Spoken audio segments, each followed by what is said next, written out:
We are live. Yay! Happy Hump Day. I am Old New Dude, and he is. Richard York, Asher's trueborn son. I hope you had a good birthday Monday. Yeah, that was pretty good. Sorry. Yeah, I just saw that I'm too. laughing at the typo there. Yeah. Storm of Swords, Davos won. We were just saying that I can't even think of a bad Davos chapter in the entire book. So it's a short chapter, but it's still Davos. Brimstone. Oh, Brimstone, fair enough. Ah, Oh, Lizzie, ah. a trip. Everybody's on game today. All right. Yeah, well, without any further ado, if you So that's to be all in caps, too, yes. uh, we start with the brains of the operation, which is Richard. He will say what he saw in the chapter, and then me and the comments also will say what we Destruction! I mean, did you have a good morning? All right, Oh Storm my Storm goodness! 5, Davos 1. I serve King Stannis. This is the Swiss Family Robinson Crusoe episode here. Oh yeah. Uh, he watched the sail grow for a long time, trying to decide whether he would sooner live or die. Hey, quick Dying would thing be. Yeah, go ahead. before we even get started, and I know I harp on the hidden fingers, but Oh let's yeah. just stop about the plausibility that from the chain at King's Landing on Blackwater Bay all the way to making it to the Merlin Kings and actually land on one. How much? I know it's plot armor and it has to happen for it to be the story, but I think there's more going on than just plot armor. I think there's a lot of the people playing the game, that type situation, fiddling around with the physics and some of the things that Yeah, happen in this world. I've heard people speculate that maybe somehow the crows slowed Bran's fall, and you could see maybe the fish could sort of drag Davos over. Now I haven't heard that. Maybe Dorcas with his fins swam him out there, and but uh, which sounds good. yeah, well, I mean, up till now, anything that happened in the water, it was usually boats and speeding or slowing their travel has been done by the wind. This is one of the first times, maybe a little more, it actually being the water uh, that is controlling where somebody goes. Um, if Hmm. that makes any sense. Yeah, I mean, it is interesting that we know that, or certainly it appears that magic can influence the wind, because that certainly doesn't fit into the Brantham leaping um, frame. But Well, I mean, um, Godspeak is carried on the wind. So things that being the wind affecting things, I would put in the same category as the Godspeak uh, column. But with it being water, the only other thing we saw that is questionable about what water does is with Patchface being under the water for 3 days. As far as a main character that we see the insides of their mm, head. older brother, same thing. Yeah, that's true.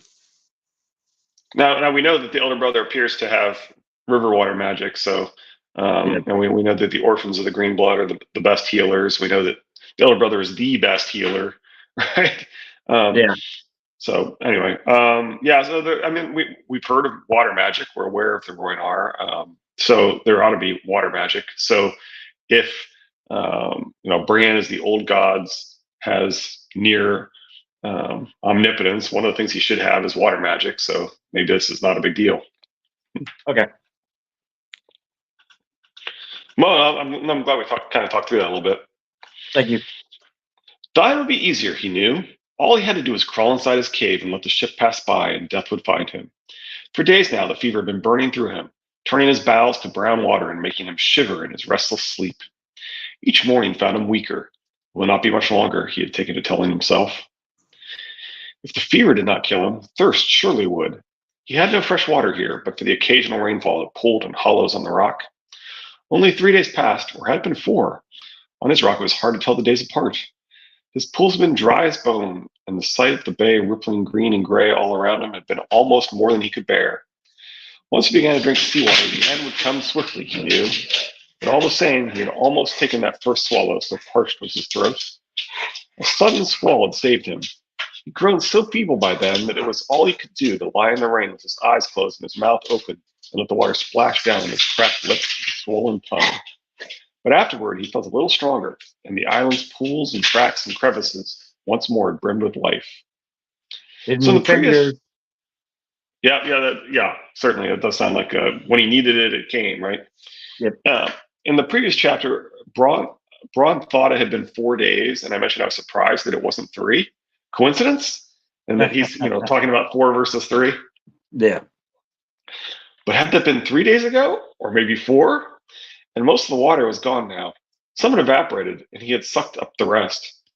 By the morrow, he would be tasting the mud again and licking the damp, cold stones at the bottom of the depressions. And if not thirst or fever, starvation would kill him. His island was no more than a barren spire jutting up out of the immensity of Blackwater Bay. When the tide was low, he could sometimes find tiny crabs along the stony strand where he had washed ashore after the battle. They nipped his fingers painfully before he smashed them apart on the rocks to suck the meat from their claws and the guts from their shells.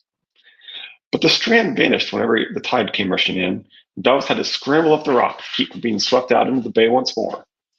The point of the spire was 15 feet above the water at high tide. When the bay grew rough, the spray went even higher, so there was no way to keep dry, even in his cave, which was really no more than a hollow in the rock beneath an overhang. Nothing grew on the rock but lichen, and even the seabirds shunned the place. Now and again, some gulls would land atop the spire, and Davos would try to catch one, but they were too quick for him to get close. He took to flinging stones at them, but he was too weak to throw with much force, so even when his stones hit, the gulls would only scream at him in annoyance and then take to the air. Davos should write resort reviews. If Arya were here, she might be eating those gulls. Yes, without a doubt. I also think that the blood of the blood and moisture associated with the gulls would be much less briny than that from the crabs, so you might not be quite as thirsty from it too. Yeah, that's true. There were other rocks visible from his refuge, distant stony spires taller than his own. The nearest stood a good 40 feet above the water, he guessed. It was hard to be sure at this distance. A cloud of gulls swirled about it constantly, and often Davos thought of crossing over to raid their nests. But the water was cold here, the current strong and treacherous, and he knew he did not have the strength for such a swim. That would kill him as sure as drinking seawater. Autumn in the narrow sea could...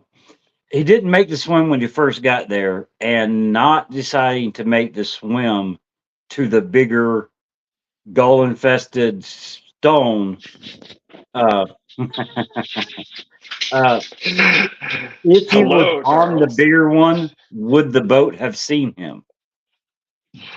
Yeah, maybe not. We don't know if they passed close enough to the big one or not. Right? I don't think he describes that in depth. So I don't think we know. But yeah, it might be that he needed to be here. Yep. Autumn in the narrow sea could often be wet and rainy, he remembered from years past. The days were not bad so long as the sun was shining, but the nights were growing colder, and sometimes the wind would come gusting across the bay, driving a line of whitecaps before it. And before long, Davos would be soaked and shivering.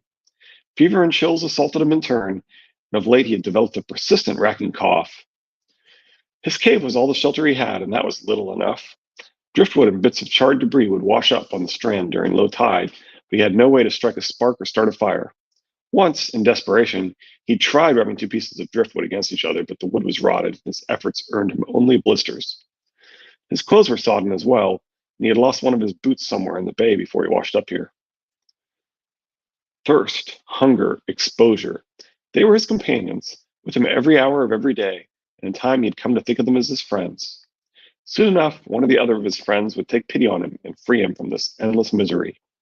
Or perhaps he would simply walk into the water one day and strike out for the shore that he knew lay somewhere to the north beyond his sight. It was too far to swim, as weak as he was, but that did not matter. Davos had always been a sailor. He was meant to die at sea. The gods beneath the waters have been waiting for me, he told himself. It's past time I went to them. Sounds almost ironborn. Oh yeah. But now there was a sail, only a speck on the horizon, but growing larger. Actually, before when he was talking about the green, it kind of reminded me of Tyrion talking about the blue, both when he's at the Eyrie and the blue is calling to him, and Mhm. when he's standing on the ship and thinking about jumping in and A Dance with Dragons. We at the time when we did the Eyrie, we mentioned we quoted both of them and showed how they were so similar, right? Right. And so him talking about the green water calling to him and being parched and thinking about drinking, even though he knows it'll kill him, kind of reminds me of that. Anyway. Yeah. But now there was a sail, only a speck on the horizon, but growing larger. A ship where no ship should be. He knew where his rock lay, more or less. It was one of a series of sea mounts that rose from the floor of Blackwater Bay. The tallest of them jutted 100 feet above the tide, and a dozen lesser mounts stood 30 to 60 feet high. Sailors called them spears of the Merlin King, and knew that for everyone that broke the surface, a dozen lurked treacherously just below it. Any captain with sense kept his course well away from them. So this sounds like divine intervention, hidden fingers, Brantham leaping. I like the Brandon leaping. I think was it Lizzie that came up with that? Somebody, I don't know, might have been Lake Thistle. Somebody said we should call it Brantham leaping. So Work for me. Davos watched the sails swell through pale red-rimmed eyes and tried to hear the sound of the wind caught in the canvas. She's coming this way. Unless she changed course soon, she would pass within hailing distance of his meager refuge. It might mean life, if he wanted it. He was not sure he did. Why should I live? He thought as tears blurred his vision. Gods be good, why? My sons are dead, Dale and Allard, Merrick and Mathos, perhaps Devon as well. How can a father outlive so many strong young sons? How would I go on? I'm a hollow shell. The crabs died. There's nothing left inside. Don't they know that? They had sailed up the Blackwater Rush, flying the fiery heart of the Lord of Light. Davos and Black Betha had been in the second line of battle between Dale's Wraith and Allard on Lady Maria. Merrick, his third-born, was Ormaster on Fury at the center of the first line, while Mathos served as his father's second. Beneath the walls of the Red Keep, Stannis Baratheon's galleys had joined in battle with the Boy King, Joffrey's smaller fleet, and for a few moments the river had rung to the thrum of bowstrings and the crash of iron rams shattering oars and hulls alike. And then some vast beast had let out a roar, and green flames were all around them. Wildfire, Pyromancer's Piss, the Jade Demon. Malthus had been standing at his elbow on the deck of Black Betha when the ship seemed to lift from the water. Davos found himself in the river, flailing as the current took him and spun him around and around. Upstream, the flames had ripped at the sky, 50 feet high. He had seen Black Betha afire, and Fury, and a dozen other ships, had seen burning men leaping into the water to drown. Wraith and Lady Maria were gone, sunk or shattered or vanished behind a veil of wildfire. And there was no time to look for them because the mouth of the river was almost upon him. And across the mouth of the river, the Lannisters had raised a great iron chain. From bank to bank, there was nothing but burning ships and wildfire. The sight of it seemed to stop his heart for a moment. And he could still remember the sound of it, the crackle of flames, the hiss of steam, the shrieks of dying men, and the beat of that terrible heat against his face as the current swept him down toward hell. All he needed to do was nothing. A few moments more, and he would be with his sons now, resting in the cool green mud at the bottom of the bay, with fish nibbling at his face. Instead, he sucked in a great gulp of air and dove, kicking for the bottom of the river. His only hope was to pass under the chain and the burning ships and the wildfire that floated on the surface of the water, to swim hard for the safety of the bay beyond. Davos had always been a strong swimmer, and he'd worn no steel that day but for the helm he'd lost when he'd lost Black Betha. As he knifed through the green murk, he saw other men struggling beneath the water, pulled down to drown beneath the weight of plate and mail. Davos swam past them, kicking with all the strength left in his legs, giving himself up to the current, the water filling his eyes. Deeper he went, and deeper still. With every stroke, it grew harder to hold his breath. He remembered seeing the bottom, soft and dim, as a stream of bubbles burst from his lips. Something touched his leg, a snag or a fish or a drowning man, he could not tell. He needed air by then, but he was afraid. Was he past the chain yet? Was he out in the bay? If he came up under a ship, he would drown. If he surfaced amidst the floating patches of wildfire, his first breath would sear his lungs to ash. He twisted in the water to look up, but there was nothing to see but green darkness, then he spun too far, and suddenly he could no longer tell up from down. Panic took hold of him. His hands flailed against the bottom of the river and sent up a cloud of mud that blinded him. His chest was growing tighter by the instant. He clawed at the water, kicking, pushing himself, turning, his lungs screaming for air, kicking, kicking, lost now in the river murk, kicking, kicking, kicking until he could kick no longer. When he opened his mouth to scream, the water came rushing in, tasting of salt, and Davos Seaworth knew that he was drowning. The next he knew, the sun was up, and he lay upon a stony strand beneath a spire of naked stone, with the empty bay all around and a broken mast, a burned sail, and a swollen corpse beside him. The mast, the sail, and the dead man vanished with the next high tide, leaving Davos alone on his rock amidst the spears of the Merlin King. That's too bad, as Maester Crescent told Stannis he could have used the good meat. His long years as a smuggler had made the waters around King's Landing more familiar to him than any home he'd ever had. He knew his refuge was no more than a speck on the charts, and a place that honest sailors steered away from, not toward. The Davos himself had come by it once or twice in his smuggling days, the better to stay unseen. When they find me dead here, if ever they do, perhaps they will name the rock for me, he thought. Onion Rock, they'll call it. It'll be my tombstone and my legacy. He deserved no more. The father protects his children, the Septons taught, but Davos had led his boys into the fire. Dale would never give his wife the child they had prayed for, and Allard, with his girl in Old Town, and his girl in King's Landing, and his girl in Bravos, they would all be weeping soon. Malthus would never captain his own ship as he dreamed. Merrick would never have his knighthood. Hey, I just had a really bizarre thought. What if some unforeseen force that may be named later on when we find out who it is was working through the dead body to get him to that rock? Meaning, basically animated the dead body and swam him there. Yeah, I like that. Okay. And then it is interesting that they kind of associate one of his sons with marriage and the other son with 3 partners right next to that. Right? Yeah. Kind of a polygamy kind of thing, right? See, Triple Triggers episode 1. How can I live when they are dead? So many brave knights and mighty lords have died, better men than me and highborn. Crawl inside your cave, Davos. Crawl inside and shrink up small, and the ship will go away. No one will trouble you ever again. Sleep on your stone pillow and let the gulls peck out your eyes while the crabs feast on your flesh. You've feasted on enough of them. You owe them. Hide, smuggler. Hide and be quiet and die. Too, says Lizzie. The sail was almost had that one coming already. Yeah, I did. May as well make it explicit, right? It already implied it. The sail was almost on him. A few moments more, and the ship would be safely past, and he could die in peace. His hand reached for his throat, fumbling for the small leather pouch he always wore about his neck. Inside, he kept the bones of the 4 fingers his king had shortened for him on the day he made Davos a knight. My luck. His shortened fingers patted at his chest, groping, finding nothing. The pouch was gone, and the finger bones with them. Stannis could never understand why he'd kept the bones. To remind me of my king's justice, he whispered through cracked lips, but now they were gone. The fire took my luck as well as my son's. In his dreams, the river was still aflame, and demons danced upon the waters with fiery whips in their hands, while men blackened and burned beneath the lash. Mother, have mercy, Davos prayed. Save me, gentle mother, save us all. My luck is gone, and my son's. He was weeping freely now, salt tears streaming down his cheeks. The fire took it all, the fire.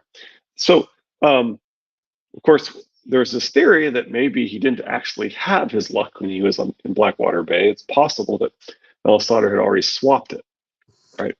Yeah, I like that theory too. Perhaps it was only wind blowing against the rock, or the sound. I mean, she can see the future, so she may have known that Davos was coming back to her, and that he was going to lose the pouch around his neck, and that having the ability to glamour him could be useful. So it's not that out of the question for her to anticipate what's going on here, right? No, but yeah, like I said, I really like that theory. Yeah, it does make a lot of sense. Perhaps it was only wind blowing against the rock, or the sound of the sea on the shore, but for an instant Davos Seaworth heard her answer. You called the fire, she whispered, her voice as faint as the sound of waves in a seashell, sad and soft. You burned us, burned us, burned us. Can she really see the future? I think so. I think so. Because, we know Stannis sees things, and she sort of predicted his loss to Renly here, right? So I would say yes. I mean, we know that it's possible to see the future. We know that with the Weirwoods that you can see the past as well as the future. So I don't see why not. Yeah. I think George likes to play with Newcomb's paradox, this idea that omniscience and free will are in conflict, and so I think he does want there to be both, right? He wants there to be free will, but with people having perfect insight into what people will choose with their free will and so forth. It was her, Davos cried. Mother, don't forsake us. It was her who burned you, the red woman, Melisandre, her. You could see her, the heart-shaped face, the red eyes, the long coppery hair, her red gowns moving like flames as she walked, a swirl of silken satin. She'd come from a shy in the east. She'd come to Dragonstone and won Selyse and her queen's men for her alien god, and then the king, Stannis Baratheon himself. He'd gone so far as to put the fiery heart on his banners, the fiery heart of R'hllor, Lord of Light, God of Flame and Shadow. And Melisandre, it's interesting that he's learned that she's God of Shadow, that he's the Lord of Light is a God of Flame and Shadow now, because he believed that the Shadow was the work of the Great Other before, Yeah. but Melisandre has educated him, and he's absorbed that knowledge. Anyway, at Melisandre's urging, he dragged the seven from their sept at Dragonstone and burned them before the castle gates, and later he burned the Godswood at Storm's End as well, even the Heart Tree, a huge white weirwood with a solemn face. So Davos and the fandom blame the foreign witch woman for Stannis I burned his brother Baratheon's acts, and I don't think you. I think we're supposed to realize that that's a trap that people fall into, right? I mean, that's the history in this land is that women with no power become advisors to men with power, and then people blame the woman with no power for the acts of the man with power, right? And this is sort of the way of patriarchy and George's complaint of people's perception of it. And it's kind of amusing to me that George has done this. George has shown us how stupid it is in the history, and then the fandom does it. Yeah. um, I burned his brother. Anyway, it was her work, Davos said again, more weakly. Her work and yours, Onion Knight. You rode her into Storm's End in the black of night so she might loose her shadow child. You are not guiltless, no. You rode beneath her banner and flew it from your mast. You watched the seven burn at Dragonstone and did nothing. She gave the father's justice to the fire and the mother's mercy and the wisdom of the crone. Smith and stranger, maid and warrior, she burnt them all to the glory of her cruel god, and you stood and held your tongue. Even when she killed old Maester Cresson, even then you did nothing. So as I said, but no, I do think blaming Davos for Crescent is a bit of a stretch. I mean, Yeah. I can see him being complicit in some of this, but Crescent, yeah. The sail was 100 yards away and moving fast across the bay. In a few more moments, it would be past him and dwindling. And I don't know if that goes to Davos's guilt, or if this voice speaking to him is just really laying it on thick. But anyway. Yeah. Sir Davos Seaworth began to climb his rock. He pulled himself up with trembling hands, his head swimming with fever. Twice his main finger slipped on the damp stone and he almost fell, but somehow he managed to cling to his perch. That sounds like intervention again. If he fell, he was dead, and he had to live for a little while more at least. There was something he had to do. The top of the rock was too small, and of course we know that his plan is to kill us, Melisandre. But anyway, Yeah. the top of the rock was too small to stand on safely, as weak as he was. So he crouched and waved his fleshless arms. Ship! He screamed into the wind. Ship! Here! Here! From up here, he could see her more clearly. The lean striped hull, the bronze figurehead, the billowing sail. There was a name painted on her hull, but Davos had never learned to read. Ship! He called again. Help me! Help me! A crewman on her forecastle saw him and pointed. He watched as other sailors moved to the gunwale to gape at him. A short while later, the galley's sail came down. Her oars slid out, and she swept around toward his refuge. She was too big to approach the rock closely, but 30 yards away, she launched a small boat. Davos clung to his rock and watched it creep toward him. 4 men were rowing, while a fifth sat in the prow. You, the fifth man called out when they were only a few feet from his island. You up on the rock, who are you? He saw Crescent put the poison in the cup. He may feel he could have done something like knock it out of his hand. Yeah, that's reasonable. A smuggler rose above himself, thought Davos. A fool who loved his king too much and forgot his gods. His throat was parched and he had forgotten how to talk. The words felt strange on his tongue and sounded stranger in his ears. I was in the battle. I was a captain, a knight. I was a knight. Aye, sir, the man said, and serving which king? Galley might be Joffrey's, he realized suddenly. If he spoke the wrong name now, she would abandon him to his fate. But no, her hull was striped. She was Lysine. She was Salladhor Sans. The mother sent her here, the mother in her mercy. She had a task for him. Stannis lives, he knew then. I have a king still, and sons. I have other sons, and a wife loyal and loving. How could he have forgotten? The mother was merciful indeed. Stannis, he shouted back at the Lysini. Gods be good, I serve King Stannis. Aye, said the man in the boat, and so do we. So the show makes this a brave act of faith in his righteous king, but here Davos recognizes the ship of Salladhor Sans. Yeah. He recognized virtually every ship of the royal fleet during the battle. So we're left wondering if he would have lied to save his skin had he recognized a ship for the other side. I don't know. Anyway, Yeah, it's true. up next, maybe he would have lied because if he feels like he's on a mission from the mother to kill Melisandre, which Yeah. I don't think the mother works that way, but anyway. Really, when we see the mother characters in the story, including Asha, when with all her suckling babe symbolism, it's the person who urges against war. Right, Catelyn is sort of our ultimate mother figure in the story, and she's the one that gives the big speech against war, and then for her side, and then she almost convinced them, almost right, and then Asha almost convinces the Ironborn that they should pursue peace instead of war. Yeah, it was a better way. Anyway, up next, Storm 6, Sansa 1. The Tyrells seek to marry up again. Hey, what do you think of this, by the way? So they want to wed the heir to Highgarden to the heir to Winterfell, but you have to pick a place to be, right? I mean, that's one of the things that I've always thought was a little weird about things here is,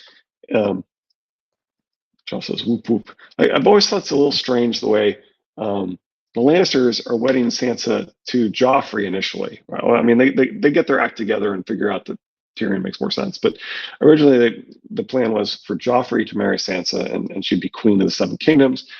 She's seen as an appropriate queen. It helps to lock down the area that least respects him in a way, right? So it kind of makes sense, I guess. At the time, she wasn't heir to Winterfell. Highgarden because Willis is male. Once they have kids, problem solved. Yeah, that's definitely true. Their goal of being able to have lots of kids, and that's definitely thinking long term. They want them both, and they want their kids to be and two of the great. Well, actually, they want their kids to have the crown, and their grandchildren have the crown and Highgarden and Winterfell. But just what is the intermediate plan there? And you do have to wonder. I mean, because they so love Garland, their second son, you could see them potentially wanting actually to get Willis over to the north potentially. Maybe, I don't know. It's not clear to me. Or they definitely have enough people and enough fighting men that they can send an army to Winterfell to rule the north. Because for them to send 20,000 men to Winterfell in the north to rule in Highgarden's name, if it's Garland that's named as acting warden of the north, I mean, yeah, that could be it. That they name Garland as Castellan and have him there, knowing that they're going to give one of Sansa's kids and everybody understanding that they're ruling for Sansa and her children. Right. That could be. No, you're right. Willis think about it. Also, I agree. Willis is probably staying. That's why that's where we're at now, Charles. We're saying, yeah, it makes actually more sense to have Garland temporary Castellan for Sansa. Right. That might actually be right.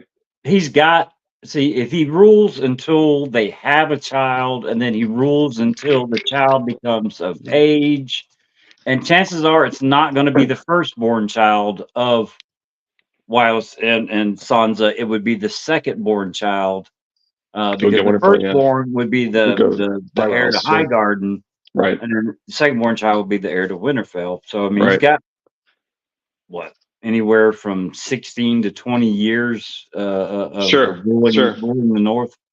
Right, and probably they would respect him. Although there is certainly a parallel with Willis and Bran both being crippled. There's Right. certainly an intentional parallel there that you could see symbolically pointing towards the idea of Willis going there. But in reality, the North would probably have more respect for an outsider who isn't crippled than right. It's one thing for Bran to be crippled as the son of Ned Stark. It's Yeah. another thing for an outsider. Well, I mean, I forget. I think someone says it that the North would respect a fighting man. Um, Right. is it Tyrion that they would respect a fighting man better than they would a dwarf or something like that? But I mean, Garland is without a doubt one of the better fighting men in the Seven Kingdoms by far. Right. So, and like I Right. said, I mean, I always get kind of offended when I see people list Loras as one of the best sword fighters in the realm and leave Garland off the list. I'm like, everyone knows Garland is the better sword. yeah, I mean, we're told it specifically by Loras. Yes, Loras knows that Garland's the better sword. Well, I mean, in a way, they mirror Rob and John's brotherhood. Absolutely. One's the better lance, and John's the better sword. Rob was the better lance. John was better sword. Loras and Garland are the same way. Loras is the better lance, and Garland is the better Yeah. sword. No, I understand that he has Brightwater Keep, Lizzie, but yeah, he already has work to do there. That's true. Maybe asking a bit much of him. I don't know who else would be. I don't know. Maybe they could maybe just find somebody who's loyal to Sansa in the North to be in charge. Maybe that's what matters. Yeah. Anyway, just a thought that always struck me as what's the intermediate plan here? I get the long term plan. Right. I get the end goal, and thinking long term it probably works best. North fights with righteous fury. Fair enough. Well, I mean, the North would accept a child and the support given to that child by a house that's not Lannister. So a mutual wedding, a mutual marriage between House Stark and House Tyrell would be looked upon more favorable than Sansa marrying any Lannister at this point. Oh, absolutely. I'm sure that obviously the Tyrells are good at PR and the Lannisters are not. Yeah. Let's get like a rabbit hole here discussing what's the plan. What's the plan? Anyway, yes, this is usually the what ifs aren't that much fun, but to me this is literally trying to understand the motivation of the players that are acting in the story. So Usually, it's more relevant than most. what ifs are like crack to me. I mean, I love Really? the rabbit holes. I usually when somebody proposes something that's just like completely out there, we're talking about the actual motivation of the actual actions in the story is my point. So it's a little more, it's a little less. Well, what if this totally different thing happened? And I'm like, that's not what I want to talk about. I want to talk about why did this thing happen? Well, I mean, you have to sit back and wonder, why are they so? I want to control the North. There's nothing there. There's not that many people left. They've killed almost most of the fighting men. There's only the Battle of the Bastards. I mean, there's only a couple of 6,000 fighting men left in the North that we know of. But long term, if you have all the food and you can add all the land, right? Like we're saying, they're thinking long term here, and so this is a good way to expand. The problem with the North is not having enough access to the food to populate all that land, right? Yeah. I think it makes a lot of sense. Well, also there are knights lining up left and right to be given a castle on the wall by Stannis. I mean, so land and title is definitely worth Yes, exactly. something. Says Charles. Yeah. So Charles likes this idea. Anyway, all right. Well, Well, we say high guard, and Charles' ears just perks right up. oh, of course, and yes, I agree that Willis has to stay where he is. Um, and it is interesting that Willis has already, kind of got an alliance with Doran that his father doesn't know about. Yeah. So that's also kind of intriguing, right? So Willis is a bit, arguably a better player than Mace. He might. Anybody's a better player than Mace. What are you talking about? I suppose. Well, also there is the suspected magical blood of House Tyrell. It might also come down to the first man blood, the magical blood, things that are happening in the north. There could be a more magical reason why House Tyrell wants control of the north. Maybe they know what's coming. Maybe they feel Yeah, you do wonder if there's more people that know about prophecy than what we realize, and if right. there might be something going on there too. That's a good point. There could be additional motivation that we're not aware of. Absolutely. Yeah. Anyway, well, want to wrap up or? Yeah. My kid just got in from school, so I can hear him in there bugging everybody. See, Friday is Sansa 1. I'm gonna have to read ahead because me and Sansa chapters. This is the around the start of the books where Sansa's chapters to me get better and better and better. Thanks, Lizzie. Oh yeah, thank you. But we'll see all y'all. Same bat time, same bat channel. She's such a different character once Ned's dead, and so you have to kind of appreciate that. And then, as we said, this is really almost a Tyrell chapter that we're reading next. So, well, I mean, Arya's chapters are great from the beginning all the way through, and then it's like Kat's chapters. It takes a while in the books for them to. But Sansa's another one. It's just one of those. As the story gets on, her chapters and her character gets better and better and better. And I don't know if we're at that point where I started actually liking her chapters a lot more. So I might read ahead on this one instead of waiting for you to read it on here. But all right, and we're only and we're the chapter after that is the Dornishman and the wife and the sword. There you go. All right, everybody. We appreciate it. We will see y'all Friday, same bat time, same bat channel. Stoneheart chapter. Yeah, you ain't lying, man. Good. I want to see what's going on in that head. Yeah, yeah. That's funny because people talk about. I know you want to get going, but people talk about Stoneheart as like, consumed by fire and only wanting to kill.